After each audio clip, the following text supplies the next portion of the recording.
Hello and welcome to the Nursing Mantra, a helping hand for all aspiring nurses. Today we are back with a new video that is a nursing care plan on hyperkalemia. तो आज हम जानेंगे कि हम as a nurse क्या क्या care provide करा सकते हैं to hyperkalemia patient. So before starting the video I would like to request you all please subscribe our channel. अगर आपको वीडियोस अच्छी लगती हो तो शेयर करो अपने फ्रेंड्स के साथ एंड वीडियोज़ को लाइक करो. एंड अगर कोई प्रॉब्लम हो तो let me know in comment section.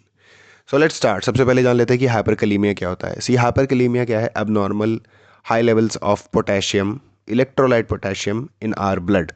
अगर ब्लड में जो पोटेशियम है जो कि एज एन इलेक्ट्रोलाइट एक्ट करता है, जैसे और इलेक्ट्रोलाइट्स हैं वैसे पोटेशियम भी है, अगर उसका लेवल एबनॉर्मली हाई हो जाए दैट इज़ कॉल्ड हाइपरकलीमिया. सो जो नॉर्मल लेवल होता है पोटेशियम का वो होता है 3.5 to 5.0 millimoles per litre. ठीक है, अगर इससे ज़्यादा हो जाएगा तो हाइपरकलीमिया की कंडीशन अकर हो जाती है. तो आज हम जानेंगे हम क्या क्या केयर प्रोवाइड करेंगे ऐसे पेशेंट को और इन लेवल्स को कैसे हम मैनेज करेंगे और नॉर्मल में कैसे लेके आएंगे.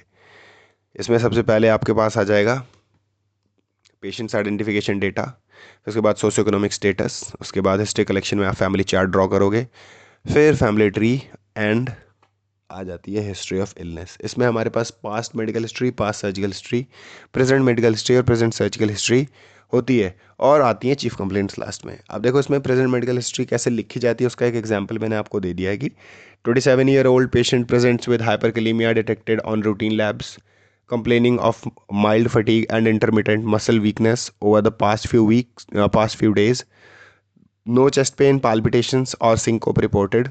History significant for recent use of an ACE inhibitor and reduced oral intake.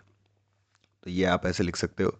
इसके बाद आ जाते हैं हम चीफ कंप्लेंट्स में. चीफ कंप्लेंट्स में मेनली दो ही होंगी कि फटीग हो रहा है, थकान है, उसे 3 दिनों से थकान है पेशेंट को, और इंटरमिटेंट मसल वीकनेस जो है 2 दिनों से है. इसके बाद आ जाते हैं फिजिकल एग्जामिनेशन में. फिजिकल एग्जामिनेशन में आप वही देखोगे, देखो ये पूरा का पूरा फिजिकल एग्जामिनेशन उसी हिसाब से हमने बनाया है कि एक हाइपरकलीमिया पेशेंट का फिजिकल एग्जामिनेशन जैसा होना चाहिए वैसा ही बनाया. तो आप इसे डायरेक्टली यूज़ कर सकते हो for your criterias as well, या फिर अपनी एनसीपी में यूज़ कर सकते हो.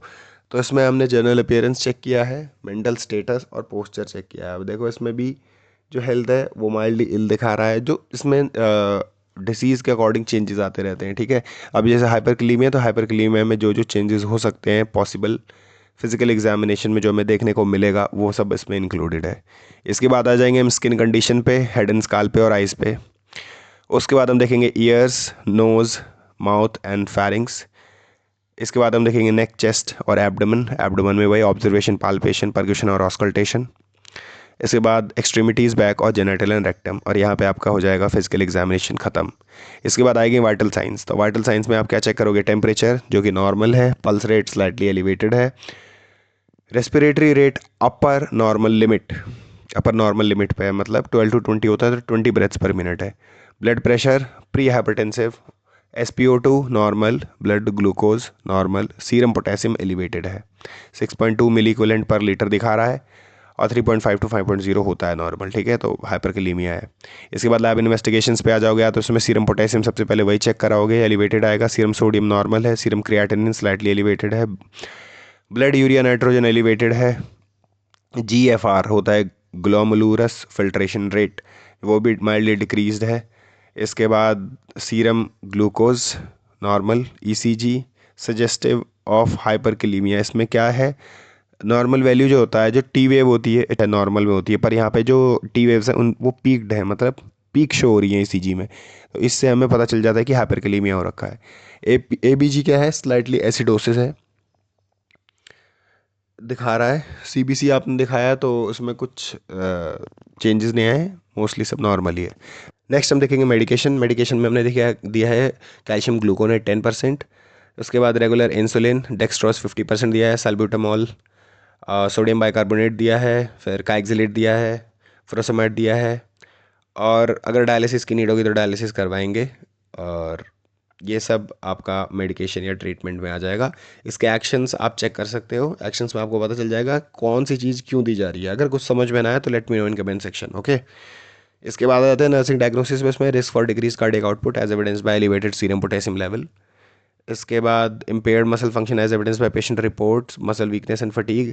फिर आएगा risk for electrolyte imbalance as evidence by ongoing potassium elevation and impaired renal function. देखो प्रायोरिटी वाइज तो यही होता है, पर कोई कोई टीचर्स कभी बोलते हैं कि इलेक्ट्रोलाइट इम्बैलेंस को प्रायोरिटी फर्स्ट देनी चाहिए हमें, तो वो आप देख सकते हो अपने हिसाब से, ठीक है।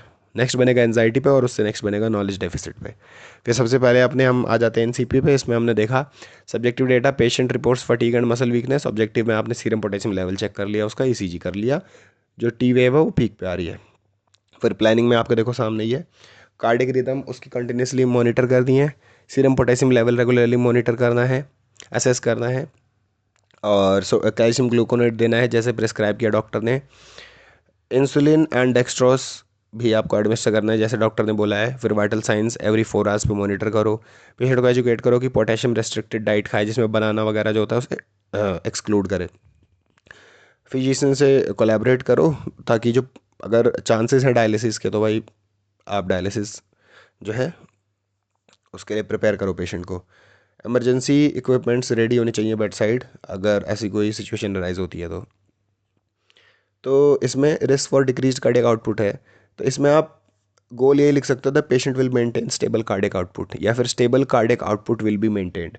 इवैल्यूएशन भी ऐसे बन जाएगा after providing plan nursing care patients cardiac output slightly या फिर सिग्निफिकेंटली इम्प्रूव्ड। ठीक है, पूरा तो नहीं होगा आपके ही केयर से, तो इसीलिए आप स्लाइटली सिग्निफिकेंटली लिख सकते हो। उसके बाद आ जाते हैं नेक्स्ट पे, impaired muscle function as evidenced by patient reported muscle weakness and fatigue.